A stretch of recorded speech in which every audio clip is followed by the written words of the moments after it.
Edwin വൈബ്സിൻ്റെ ഇന്നത്തെ പുതിയ വീഡിയോയിലേക്ക് എൻ്റെ എല്ലാ കൂട്ടുകാർക്കും സ്വാഗതം. അപ്പോൾ ഇന്നത്തെ എൻ്റെ പരിപാടി നമുക്ക് മാങ്ങാക്കാലമൊക്കെ ആയില്ലേ, അപ്പോൾ കുറച്ച് പഞ്ചാര മാങ്ങ ഇടാൻ വേണ്ടിയുള്ള ഇതാട്ടോ.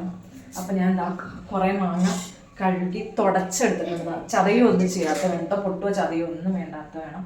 എന്നിട്ട് ഞാൻ പൂളി എടുത്തിട്ട് ഈ ഒരു കലത്തിൽ ഇതാണ് മാങ്ങയ്ക്കെല്ലാം ഒരേ വലുപ്പമായിരിക്കും. അതെ ഈ ഒരു രീതിയിലൊന്ന് സ്ലൈസ് ചെയ്തെടുക്കണം.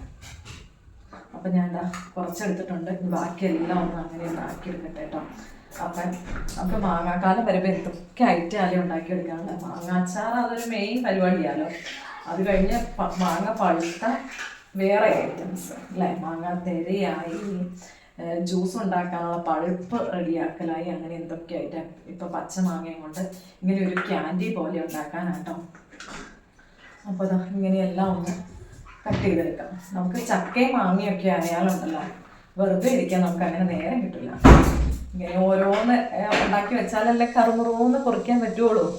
ഇതൊക്കെ പിള്ളേരൊക്കെ വീട്ടിലിരിക്കുന്ന സമയമാണ്. പിന്നെ അതുകൂടാണ്ട് നല്ല വെയിലുമുള്ള സമയം. അപ്പം നമുക്ക് എന്ത് വേണമെങ്കിലും ഉണക്കി പറക്കിയെടുക്കാൻ ഒരു വിഷയമില്ല. അപ്പം ഇതെല്ലാം ഒന്ന് ഇങ്ങനെ ഒന്ന് ആക്കിയെടുക്കട്ടെ ഏട്ടനെ. മാങ്ങയെല്ലാം കഷ്ണിച്ചതാണ്ടോ, സ്ലൈസ് ചെയ്ത് അത് ജസ്റ്റ് ഒരു ആവിക്ക് വെച്ചു കേട്ടോ. ഒത്തിരി അങ്ങ് ആവിക്ക് വെച്ചാൽ ഈ മാങ്ങ പെട്ടെന്ന് അലുത്ത് പോകണ മാങ്ങയൊക്കെയാണ് ഞങ്ങൾ അലുന്ന് അങ്ങ് ഇല്ലാണ്ടായി പോകും കേട്ടോ. അപ്പോൾ ജസ്റ്റ് നമ്മൾ എടുത്തേക്കണ മാങ്ങ അനുസരിച്ച് വേണം നമ്മൾ ആവിക്ക് വെക്കാൻ കേട്ടോ. അതിനുള്ള സമയം ഒന്ന് അഡ്ജസ്റ്റ് ചെയ്യാൻ കേട്ടോ. അപ്പോൾ ഞാൻ ഇതെല്ലാം ഒന്ന് ആവിക്ക് വെച്ചെടുത്തിട്ടുണ്ട് കണ്ടോ. ഇപ്പം എടുത്തേക്കണം മൂവാണ്ട മാങ്ങ കേട്ടോ. അപ്പോൾ ഇനി ഇപ്പം നല്ല ചൂടോടുകൂടിയിരിക്കണം. ഇനി ആ ചൂടോടുകൂടി തന്നെ ഇതിലേക്ക് കുറച്ച് പഞ്ചസാര,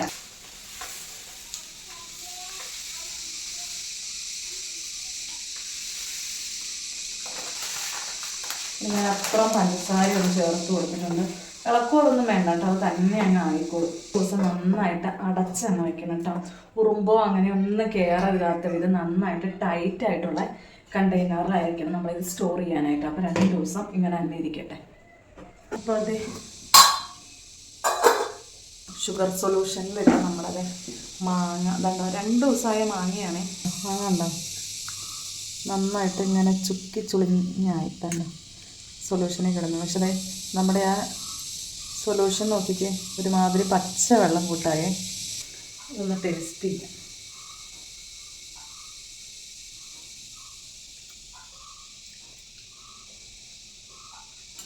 മധുരം തന്നെയല്ല, മധുരമുണ്ട്, മാങ്ങയുടെ പുളി മൊത്തം ഇതിലേക്ക് ഇറങ്ങി. എന്താ അതിട്ട് ഒരുമാതിരി അങ്ങായ. ഇനി നമുക്കിത് ചെയ്യേണ്ടത്, ഈ വെള്ളം വേണ്ട, വെള്ളം നമുക്ക് കുടിക്കാൻ നല്ലതാണ്. എന്താ ഇതെടുത്ത് വെച്ചാൽ നമുക്ക് കുടിക്കാം. ഇത് അരിച്ചെടുക്കണം. ഒന്നും ചെയ്യരുത്, നല്ല ടേസ്റ്റ് കേട്ടോ. ആ മാങ്ങയുടെ പുളിയും പഞ്ചസാരയുടെ മധുരവും എല്ലാം കൂടെ കൂടുമ്പോഴേ അടിപൊളി ടേസ്റ്റാണ്. രാവിലെ 9 മണിയായി, നല്ല വെയിലായേ. അപ്പോൾ ഞാൻ ഇങ്ങനത്തെ അടപ്പിൻ്റെ മേളിലാട്ടോ ഇത് വയ്ക്കണം. ഇങ്ങനെ അങ്ങ് നിരത്തി വെച്ച് കൊടുത്താൽ അപ്പം നല്ല വെയിലല്ലേ, 2 ദിവസം കൊണ്ട് നന്നായിട്ട് ഉണങ്ങിയിരിക്കുന്നു. നമ്മുടെ മാങ്ങയൊക്കെ നല്ല ആ ഷുഗർ സൊല്യൂഷനിൽ കിടന്നേ നന്നായിട്ട് ചുക്കി ചുളിഞ്ഞു കേട്ടോ. അപ്പോൾ ഇങ്ങനെയൊക്കെ ഉണ്ടാക്കുവാണെങ്കിൽ പിള്ളേരെന്തായാലും അവധിക്ക് വീട്ടിലിരിക്കുമല്ലേ, എന്തെങ്കിലും അതുങ്ങൾക്ക് ബാക്കി ഫുഡിനേക്കാളും ഇത് ഇങ്ങനത്തെ ക്യാൻഡി പോലെയുള്ള സാധനങ്ങളല്ലേ ഇഷ്ടം. നല്ല ചൂട് കേട്ടോ. അപ്പം നമുക്ക് കൊടുക്കാം കേട്ടോ. ഉണ്ടോ ഇങ്ങനെ ഓരോന്നങ്ങ് നിരത്തി വെച്ച് കൊടുത്താൽ പെട്ടെന്ന് ഉണങ്ങി കിട്ടിക്കോളും. പെട്ടെന്നല്ല, 2 ദിവസമൊക്കെ വേണം. കുറച്ചൊന്ന് ഇതിൻ്റെ ഷുഗർ സിറപ്പ് ഒന്ന് ഡ്രൈ ആയിപ്പോൾ ഞാൻ ഇച്ചിരി ഷുഗർ പൗഡറും കൂടെ ആഡ് ചെയ്ത് കൊടുക്കണ്ടേ.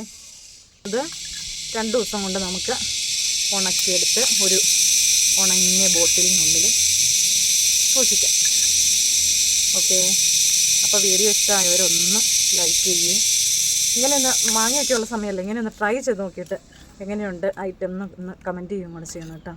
അപ്പോൾ ഓക്കെ, അടിപൊളി വീഡിയോ ആയിട്ട് നമുക്ക് നാളെ കാണാം.